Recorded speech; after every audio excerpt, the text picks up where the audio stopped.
Podium Podcast. Lo mejor está por escuchar.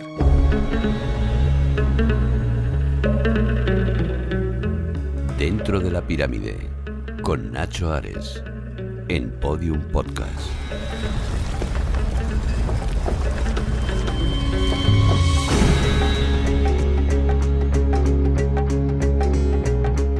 Bienvenidos a Dentro de la Pirámide. Comenzamos un nuevo episodio, un nuevo podcast aquí en Podium Podcast para hablaros, como siempre hacemos, de lo que más nos gusta: la historia, los misterios, la arqueología, el arte, todo lo relacionado con el antiguo Egipto. Recordad que llevamos ya 5 temporadas, las podéis escuchar absolutamente todas, episodio a episodio, a través de la aplicación de Podium Podcast y también a través de otros agregadores de audio, como iVoox, Spotify, Google Podcast, Apple Podcast, etcétera, etcétera, etcétera.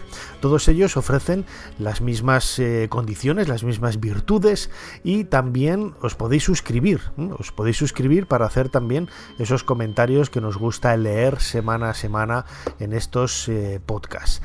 Siempre lo hacéis de una forma muy educada y también proponéis temas, que es lo que nosotros seguimos, ¿no? Lo que nosotros intentamos reflejar cada 2 semanas aquí dentro de la pirámide. Recordad también que tenemos un canal de YouTube dentro de la pirámide, canal homónimo, en el que todos los domingos a las 8 de la tarde, hora de Madrid, hora de la península ibérica, podéis disfrutar de un vídeo en ocasiones muy relacionado con los temas que tratamos en los podcasts, donde también podéis participar con ese chat en directo, o también podéis interactuar con nosotros por medio de esos directos, de esos streamings, de esas emisiones en directo que hacemos una vez al mes, solemos hacer en el canal de YouTube. Suscribíos al canal, como decimos siempre, porque cada uno de vosotros formará una piedra, un nuevo bloque en esa pirámide gigantesca que intentamos construir cada poco tiempo aquí en este podcast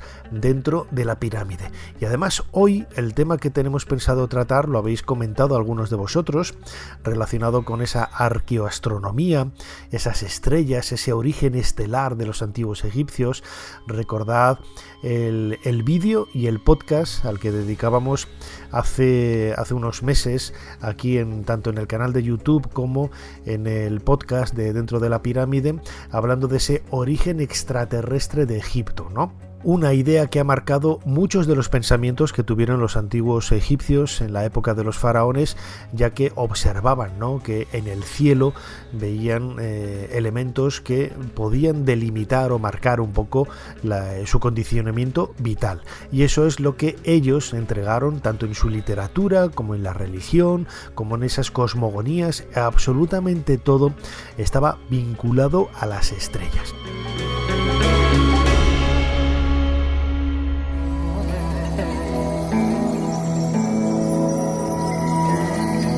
Dentro de la pirámide, un viaje a los secretos del Egipto faraónico, con Nacho Ares, en Podium Podcast.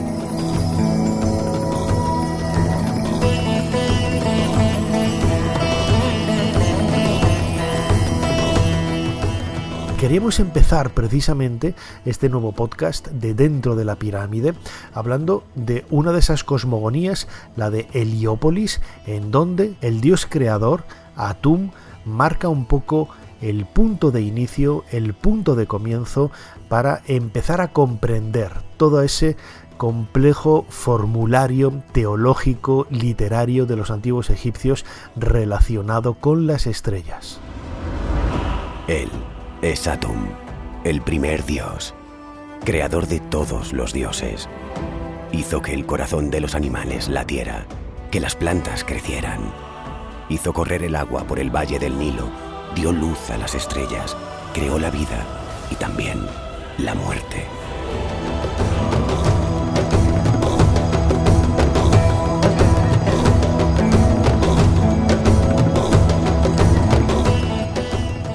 Escuchábamos el inicio de ese inmersivo Tutankamón, la exposición inmersiva de la que soy guionista, comisario y que hemos utilizado en muchas ocasiones ya aquí en los episodios de Dentro de la Pirámide, que podéis disfrutar ahora en Barcelona, en Hamburgo, en Viena, muy pronto en Stuttgart, en El Cairo, en un montón de ciudades del mundo.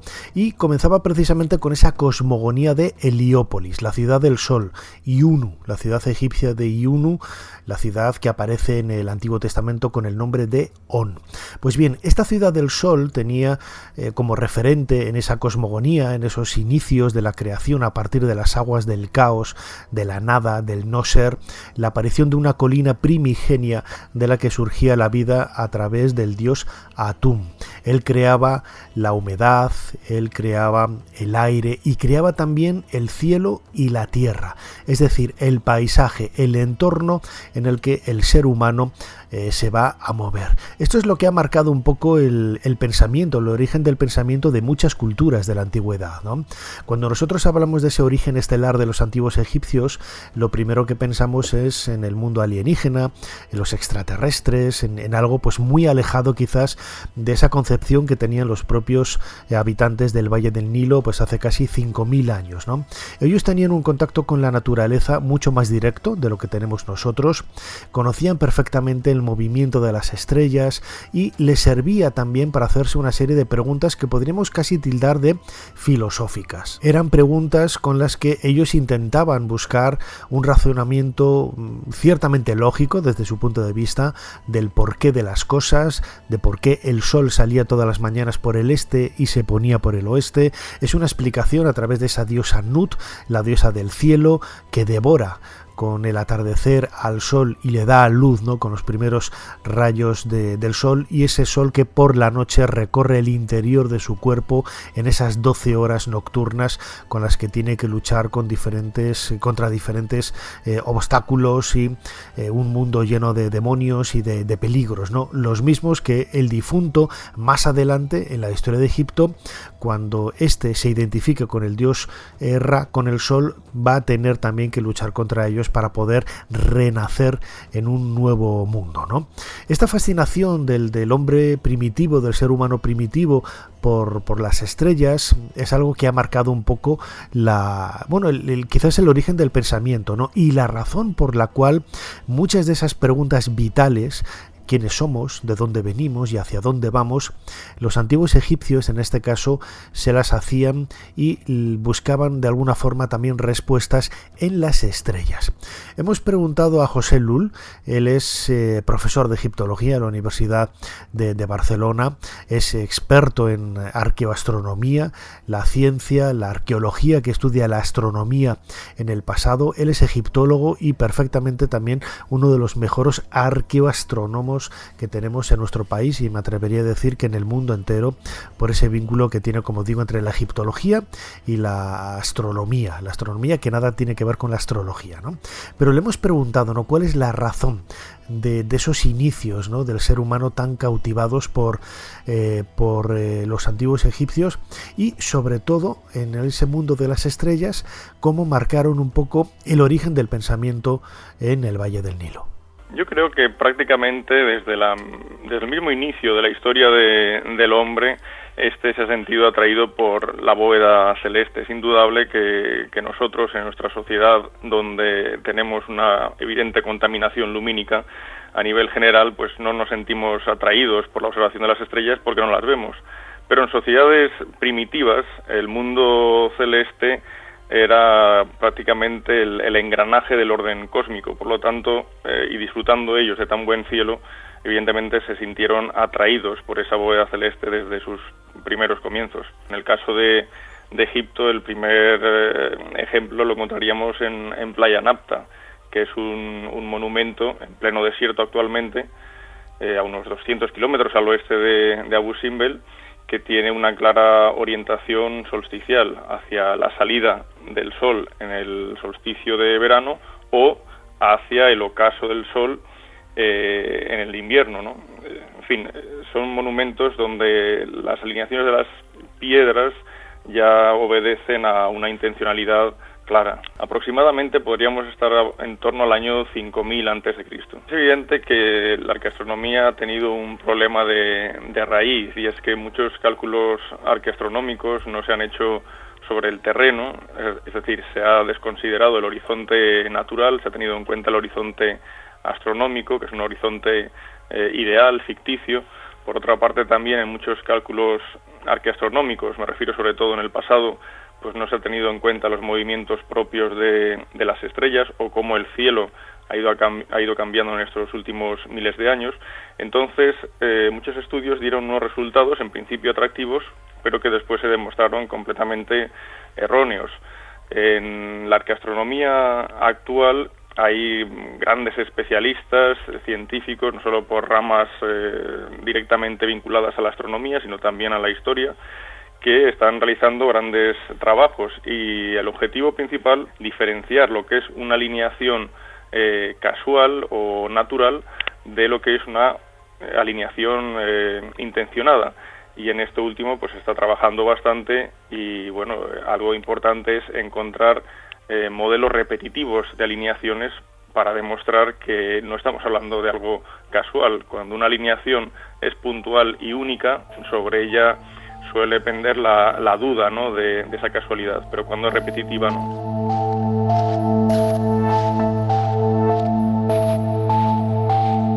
Dentro de la pirámide, con Nacho Ares, en Podium Podcast.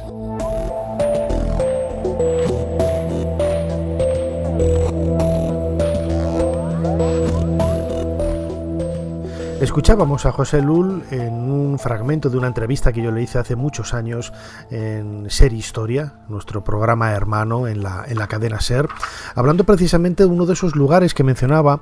Nabta Playa es para mí uno de mis lugares preferidos. Nunca he tenido la oportunidad de ir a este emplazamiento no tan alejado del desierto líbico del Nilo, ¿no?, a 200 kilómetros al oeste, pero es quizá uno de los puntos en donde se marca el origen de ese Egipto estelar. ¿Por qué? Porque allí apareció un círculo de piedras, de lascas de piedra, que hoy se puede ver en los jardines del Museo Nubio de Asuán. Es muy fácil verlo, que hace décadas hizo saltar las alarmas, ¿no?, sobre ese pensamiento tan sofisticado que tenían los antiguos egipcios en relación a la bóveda celeste y al espacio que les rodeaba, ¿no? Hay que pensar que hacia el 6000, 7000 antes de nuestra era, aquella zona era un auténtico vergel, nada que ver con el desierto que tenemos ahora. Las lluvias fueron desplazándose hacia el sur. De esta manera, bueno, pues se vieron obligados a emigrar a otros lugares y abandonaron esos enclaves, ¿no? Esos enclaves primitivos, entre comillas, pero que ya están hablando de una cultura muy sofisticada, en donde relaciona la aparición del sol con el inicio de la vida, en donde también son capaces de interpretar los solsticios, los equinoccios, y sobre todo hay una figura que tiene forma de vaca, muy burda, ¿no?, podríamos decirlo así, pero que ya nos está marcando precisamente algunas de las líneas del pensamiento de los antiguos egipcios. No hay que olvidar que precisamente la vaca, la diosa Hathor, la diosa Hathor, estaba identificada también con esa bóveda celeste. Era una divinidad del cielo, en muchas ocasiones era representada cubierta de estrellas, y la aparición de esta vaca, de esta primitiva o primera escultura de una vaca en Nabta Playa, nos está hablando precisamente del origen de la cultura egipcia desde el punto de vista del pensamiento, desde el punto de vista de esa razón casi vital, ¿no?, natural, por la cual ellos luego desarrollaron todo ese pensamiento de una forma mucho más elaborada. Vamos a escuchar un fragmento de un documental de televisión, Nabta Playa a Hieracómpolis.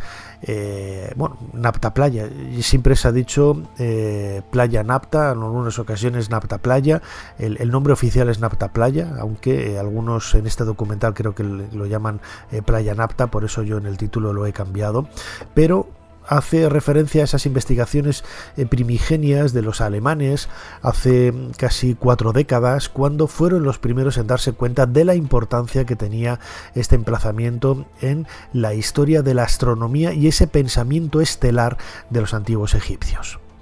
Para los habitantes del desierto, transportar grandes piedras y levantarlas era algo que requería un inmenso esfuerzo y mucha organización.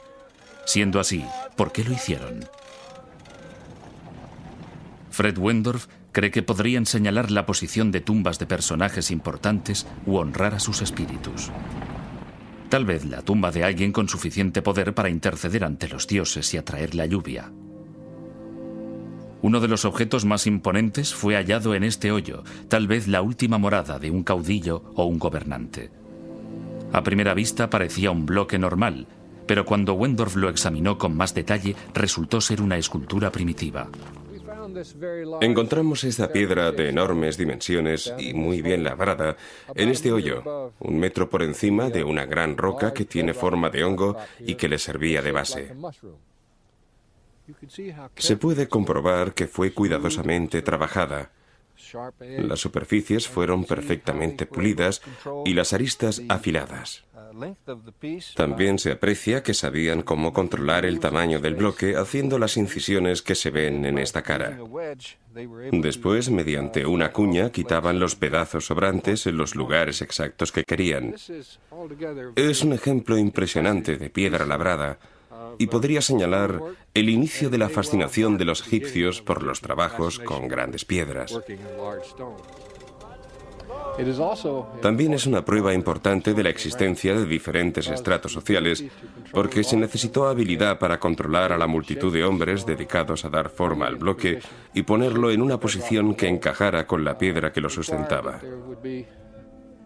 Para ello fue necesario que un gran número de hombres trabajara durante un largo periodo de tiempo, lo cual indica que quien los mandaba tenía una categoría superior a la de los demás. Aquí, hace 7000 años, los primeros y toscos monumentos de Egipto surgieron del desierto para honrar a un rey caído y para llevar orden al caos. Pero para los habitantes de Playa Napta, el tiempo llegaba a su fin. Hacia el año 5000 antes de nuestra era, el monzón de verano volvió a cambiar de ruta, dirigiéndose ahora hacia el sur. La lluvia finalmente cesó y los oasis, como el de Playa Napta, se secaron para siempre. Obligados a abandonar el desierto, sus habitantes tomaron el camino del este, hacia el Nilo.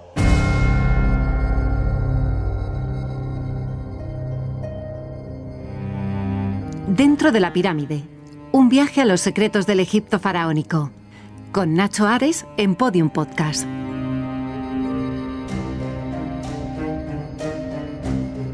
Esa magia estelar hizo que los egipcios pronto empezaran a especular desde el punto de vista religioso, no solamente con cosmogonías que los identificaban con divinidades venidas de las estrellas. Esto no nos tiene que hacer pensar, como decíamos ya en otro programa, en nada vinculado a visitas de alienígenas ni nada parecido, sino que es una idea muy similar a la que nosotros en nuestra tradición judeocristiana, cuando alguien fallece y asciende al cielo, pues no es que se vaya en una nave espacial ni nada parecido, ni esté en Ganímedes, ni nada similar, ¿no? Es un concepto totalmente distinto, ¿no? Y al igual que los mandan hacia arriba, los mandan hacia abajo, es decir, los ancestros tanto están en el cielo como están en el inframundo, por debajo de la superficie terrestre, y eso no implica que ellos creyeran en la existencia de personas viviendo bajo el suelo, ¿no? Pero ese concepto estelar, como digo, queda muy marcado a lo largo de la historia de Egipto, pues sobre todo en textos como los textos de las pirámides, en donde se habla de muchos aspectos, como digo, relacionando la orientación de las pirámides, por ejemplo, ya desde los primeros estadios de la historia de Egipto hasta épocas más avanzadas, con la orientación tan precisa de muchos monumentos hacia los puntos cardinales, hacia una orientación geográfica concreta al colocarlo cerca del Valle del Nilo, hacia un momento que recordaba también la fundación del templo, etcétera, etcétera, etcétera. Es decir, es un proceso, una elaboración muy compleja que se consigue por medio de la propia evolución, ¿no? Juan Antonio Belmonte yo creo que también es uno de los mejores arqueoastrónomos que tenemos en nuestro país. Él es en realidad astrofísico, trabaja en el astrofísico de Canarias y ha participado con nosotros en algunas ocasiones en el programa Ser Historia, hablando precisamente de sus trabajos y de sus investigaciones en Egipto, ¿no? Donde es pionero con un proyecto de arqueoastronomía hispano-egipcio. Él además es autor de un libro que lo recomiendo desde aquí, Pirámides, Templos y Estrellas, ¿no? En donde desde un punto de vista muy didáctico nos adentra en la posibilidad del significado, ¿no? Que tienen muchas de las orientaciones que podemos ver en tumbas y en templos en relación a estrellas o en relación a la posición del Sol en un momento determinado del año. No olvidemos que el Sol es una estrella más, ¿no? Es nuestra estrella, pero no deja de ser una estrella, ¿no? Juan Antonio Belmonte, como digo, nos habla precisamente de la orientación tan exacta que tiene ese templo de Karnak. Los templos que dominan el patrón cardinal es predominante totalmente en el Reino Antiguo, ¿no? Precisamente porque los grandes complejos de las pirámides, que incluían, como tú bien sabes, no solo la pirámide, sino el templo funerario adosado y luego el templo del valle, es donde encontramos ese patrón de estructuras orientadas al norte. Las propias pirámides tienen sus pasillos de acceso en su gran mayoría orientados al norte, hacia las estrellas imperecederas, que hablábamos con anterioridad, y los templos dedicados posiblemente al culto solar o asociados a la solarización del culto real, están bastante razonablemente bien orientados hacia el este y por tanto hacia los equinoccios, ¿no? En épocas posteriores esa orientación cardinal tan perfecta la encontramos en algunos templos, como por ejemplo el templo de Amón en Qasr Sayyan, pero no se vuelve a usar esa orientación cardinal tan precisa en el resto de la historia faraónica. Es una especialización bastante importante del Reino Antiguo.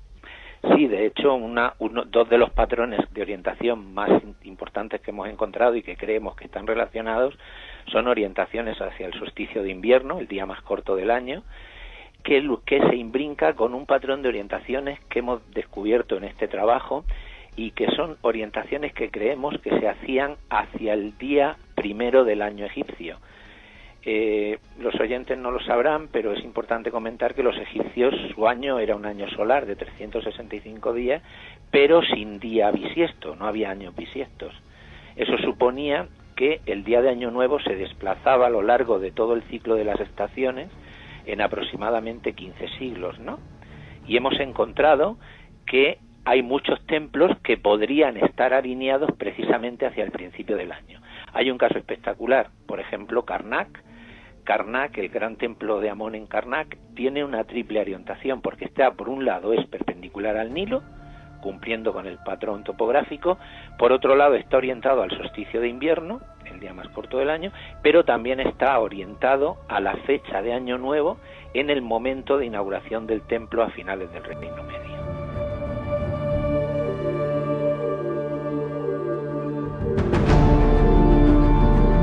Dentro de la pirámide, con Nacho Ares, en Podium Podcast.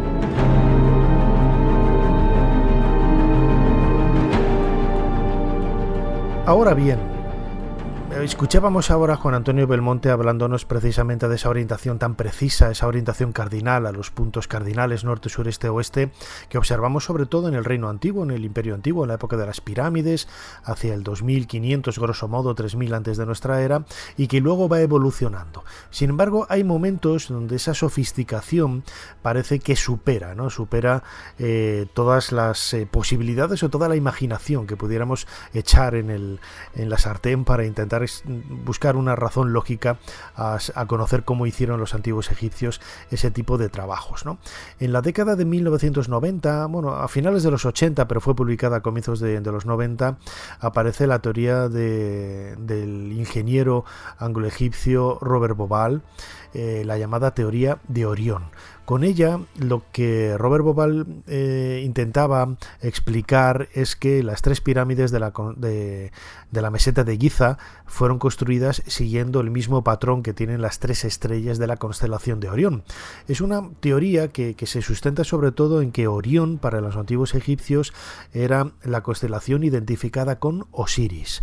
Y bien, Osiris es la divinidad patronímica de la meseta de Giza, a donde van en peregrinaje pues decenas de miles de personas todos los años en la antigüedad para rendir culto tanto a Osiris como a su esposa, la diosa Isis, que también recibía culto en este lugar. Hay que pensar que Osiris era la constelación de Orión e Isis, la diosa Isis, su esposa, era la estrella Sirio. Ambas constelaciones, tanto Sirio la estrella como la constelación de Orión, desempeñan un papel muy importante en toda esa mitología estelar de los antiguos egipcios. En realidad no era una teoría nueva, porque ya la orientación de los pasadizos que parten de la cámara del rey, la llamada cámara del rey, y de la llamada cámara de la reina, hacia el exterior, y que durante mucho tiempo se entendieron que eran pasadizos de ventilación, en realidad, bueno, pues tenemos que suponer, como no ventilan nada, que debieron de ser creados para, al estar perfectamente orientados hacia una serie de estrellas o de constelaciones en la antigüedad, debían de ser una especie de canal psíquico a través del cual el alma del difunto, el faraón Keops en este caso, podía trascender hacia el exterior y reencontrarse con sus ancestros en las estrellas. Es un tema muy complicado, muy complejo, que tuvo mucho movimiento en la década de 1990, porque esta teoría de Orión tuvo, como digo, mucha presencia tanto en medios de comunicación como en documentales de televisión. El libro también en castellano se tradujo, lo podéis encontrar en la editorial EDAF, El misterio de Orión, de Robert Bauval, con un prólogo, con una introducción que yo hice.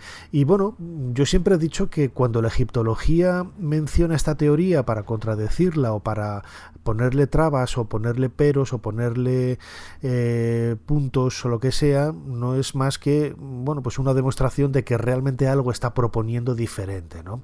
Porque los egiptólogos en sí mismos no publican libros ni hacen menciones en los libros de literatura egiptológica tradicional para contradecir las teorías de los alienígenas, ¿no? Sin embargo, la teoría de Orión tiene su fundamento estelar, no está hablando de extraterrestres, de la Atlántida ni nada parecido, sino que está hablando de un plan maestro, como vamos a escuchar ahora a Robert Bauval, al propio Robert Bauval, en un documental de televisión dedicado precisamente al misterio de Orión, en donde él cree que la construcción tanto de las pirámides de la meseta de Giza como de otras pirámides, de otras constelaciones, mejor dicho, de otras necrópolis aledañas a la meseta de Giza, como Zahuetelarián o Abu Rowas, están, bueno, pues de alguna forma interrelacionadas, ¿no?, con ese pensamiento osiriano que ya caracterizó a los antiguos egipcios pues hace casi 5.000 años. Muchas civilizaciones conceden una importancia especial a la constelación de Orión.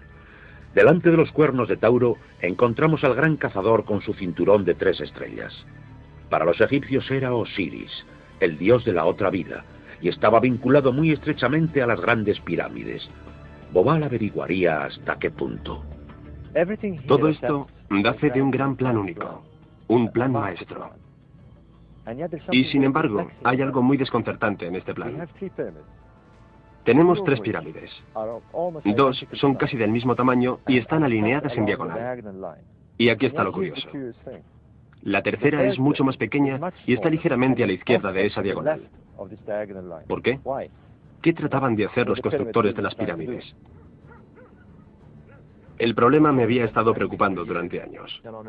Y una noche como esta, sentado en el desierto con un amigo mío, este me estaba diciendo que la estrella Sirio iba a aparecer y apuntó al cielo y señaló al cinturón de Orión. Y me dijo, ¿te has fijado que las 3 estrellas están en fila, pero que la primera, la más pequeña, está ligeramente desviada hacia la izquierda? Y de repente caí en ello. Bauval sabía que otras 2 pirámides de la zona también recibían nombres de estrellas. Lo que vio fue asombroso. Orión, el dios Osiris, estaba en el cielo como en la tierra. Y otro enigma. En la Gran Pirámide existen unos extraños y estrechos túneles que, según los científicos, pudieran ser conductos de ventilación. Es imposible que fueran conductos de ventilación. El diseño es demasiado complicado. Suben por toda la pendiente hasta arriba. Tiene que haber un propósito más elevado. Los astrónomos habían averiguado que estos conductos apuntaban hacia la Osa Menor y el Alfa Draconis, la estrella polar de la antigüedad. Está claro que no se tomaron tantas molestias porque sí. Para los antiguos egipcios, Orión era Osiris, el dios de la resurrección. Bien, esto es una reconstrucción del cielo hacia el 2500 a.C. Veamos qué pasa con el cinturón de Orión cuando cruza la línea norte-sur. El conducto de la cámara del faraón apuntaba hacia Orión, el dios Osiris.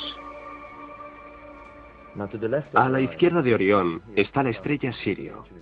Para los antiguos egipcios era la diosa Isis, la esposa de Osiris. Esto para mí fue un descubrimiento asombroso. Bobal descubrió que el último conducto apuntaba a Sirio, la estrella de la diosa Isis. Los egipcios se habían construido caminos para Isis y Osiris, sus dioses del más allá y de la resurrección, los dioses desde sus comienzos.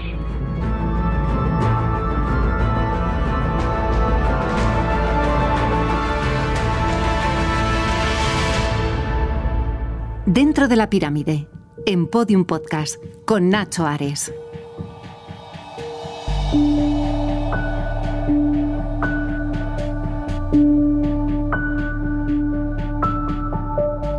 Es mucho, ¿no?, lo que queda por saber. Recordemos que, por ejemplo, el primer plano estelar, el primer techo estelar, mejor dicho, que encontramos en una tumba egipcia, lo podemos ver en la tumba de Senenmut, uno de los altos funcionarios de la reina Hatshepsut, hacia el 1450 a.C.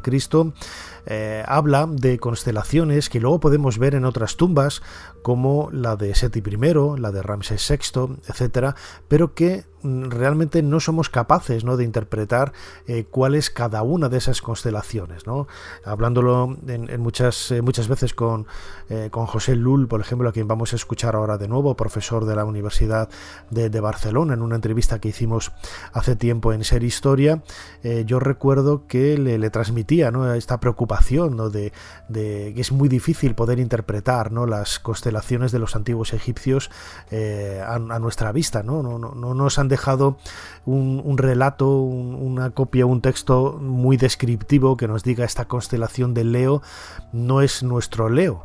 Que eso también es uno de los grandes errores, por ejemplo, que Graham Hancock y luego Robert Bobal señalaron con ese libro posterior, ¿no?, al libro del misterio de Orión, ¿no?, en donde decía que la esfinge está orientada perfectamente hacia el este y que en el 10.500 antes de nuestra era, que era seguramente el momento que ellos querían reconstruir con ese plan maestro, ¿no?, de la meseta de Giza. No que las pirámides tengan 12.000 años, ¿no?, sino que las colocaron allí para reconstruir ese momento que ellos entendían que era el comienzo del tiempo primigenio, el comienzo de su cultura, el comienzo del mundo, ¿no?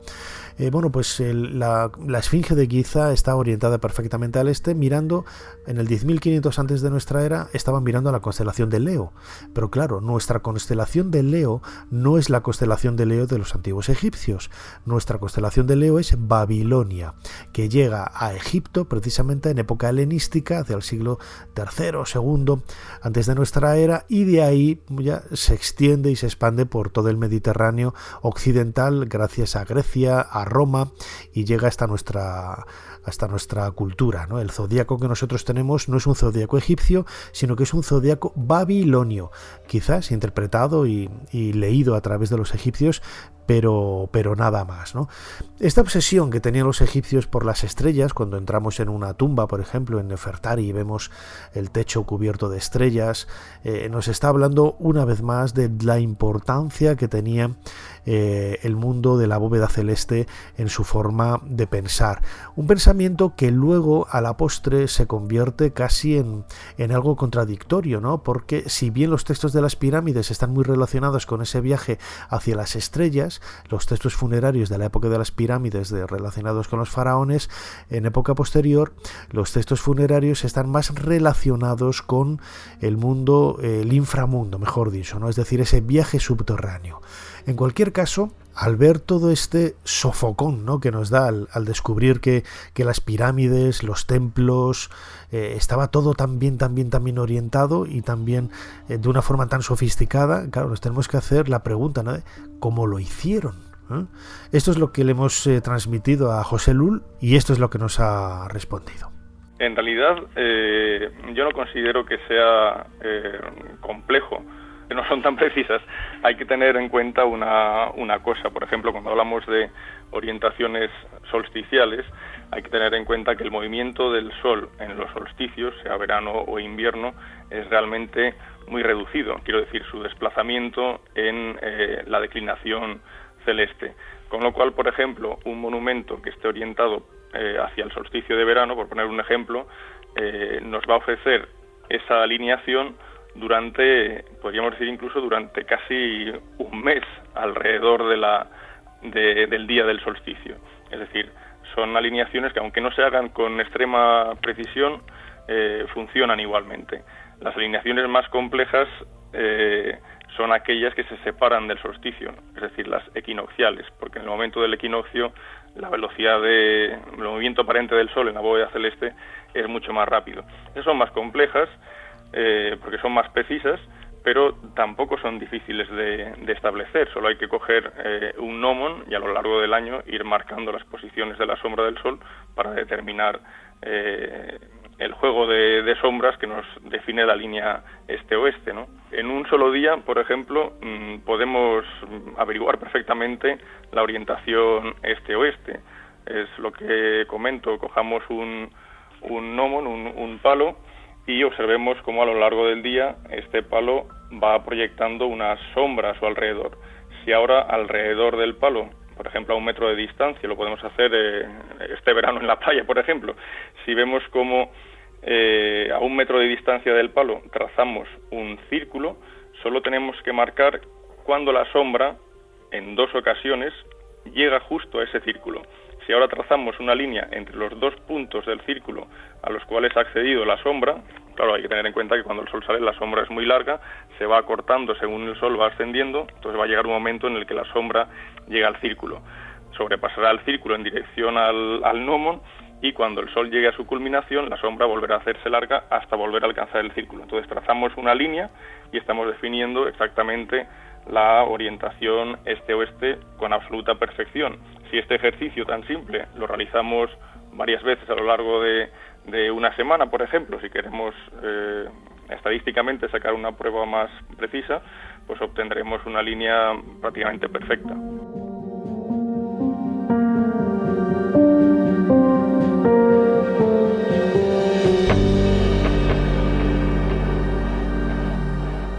Dentro de la pirámide. Un viaje a los secretos del Egipto faraónico. En Podium Podcast. Con Nacho Ares.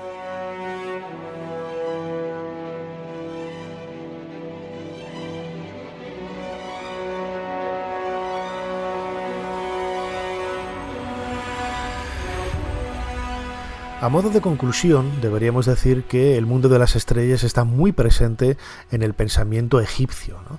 Es un mundo que nosotros no alcanzamos a entender, la contaminación lumínica que tenemos en las grandes ciudades, incluso cuando vas a la carretera, a un pueblecito, te cuesta mucho ver las estrellas, tienes que irte a un lugar pues perdido en un bosque y con una serie de circunstancias relativamente favorables, ¿no?, para poder disfrutar de ello y sobre todo saber entender, ¿no?, y discernir qué es lo que estás viendo delante de ti, ¿no?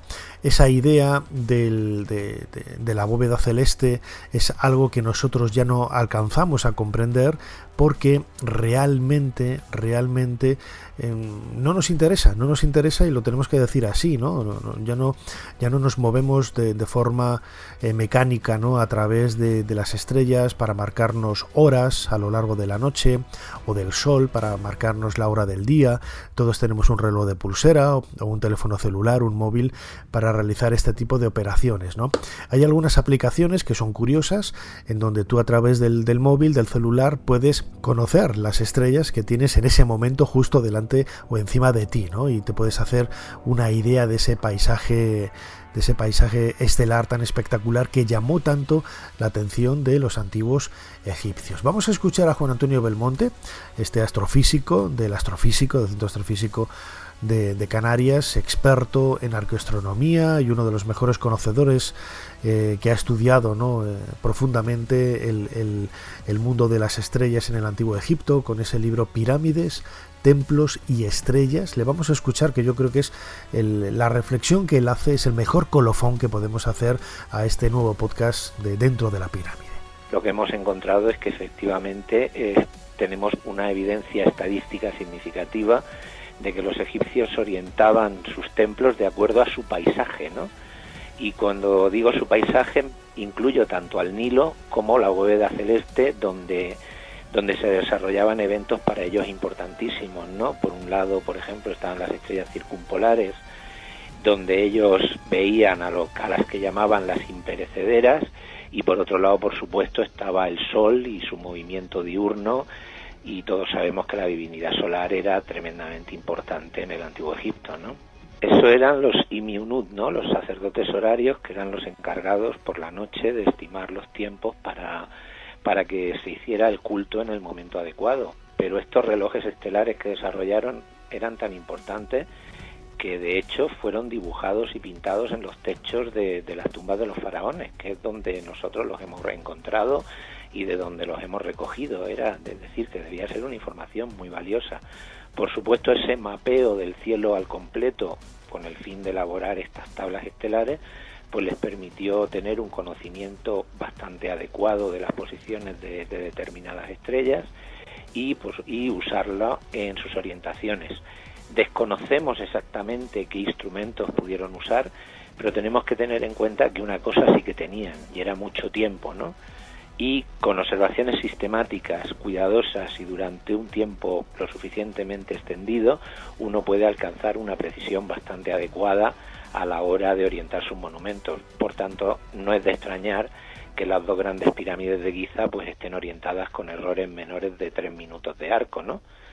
Teniendo en cuenta que el poder de resolución del ojo humano es de 1 minuto de arco en un ojo sano, es decir, que es una precisión tremendamente asombrosa para su época.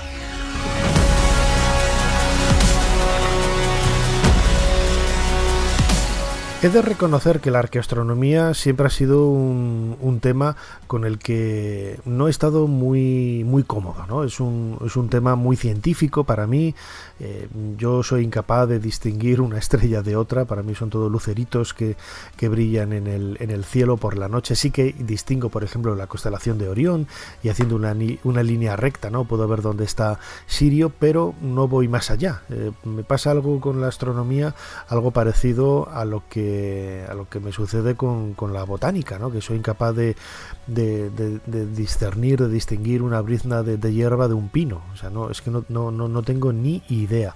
Todo lo contrario, por ejemplo, con los animales, con los que sí que tengo más familiaridad, ¿no?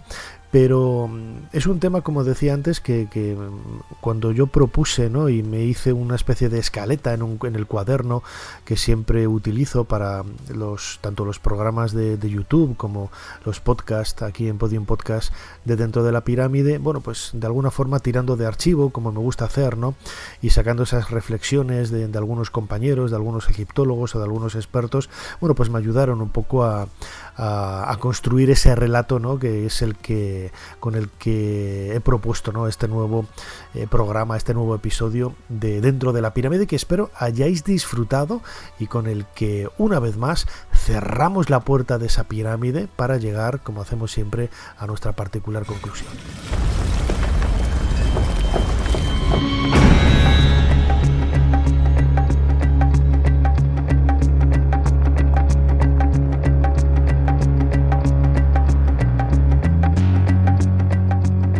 Lo dicho, llegamos al final de nuestro episodio de hoy, que hemos dedicado al mundo de las estrellas. Nada que ver, como veis, es mucho más humano, es una interpretación de lo que tenemos arriba, no es que sea una lectura de que lo que tenemos arriba es como lo que tenemos abajo, no seguimos esa frase de Hermes Trismegisto, pero desde luego nos ha ayudado, ¿no?, a entender un poco la forma de pensamiento, ¿no?, de los antiguos egipcios. Nosotros quizás somos más racionalistas y en el momento en que encontramos un paso sofisticado, un paso hacia adelante en la ciencia, en la antigüedad, lo primero que pensamos es que ellos no lo pudieron hacer, porque nosotros somos más listos que ellos, y si a nosotros nos cuesta, a ellos más.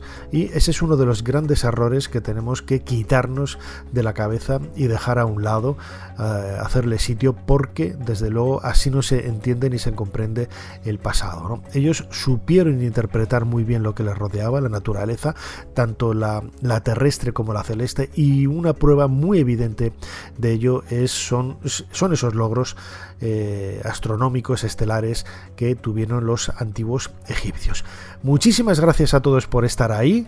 Nos seguimos escuchando y viendo los domingos a las 8 de la tarde hora de Madrid en el canal de YouTube Dentro de la Pirámide, pero aquí dentro de poco, en 15 días, Dentro de la Pirámide. Hasta pronto. Dentro de la Pirámide, con Nacho Ares, en Podium Podcast.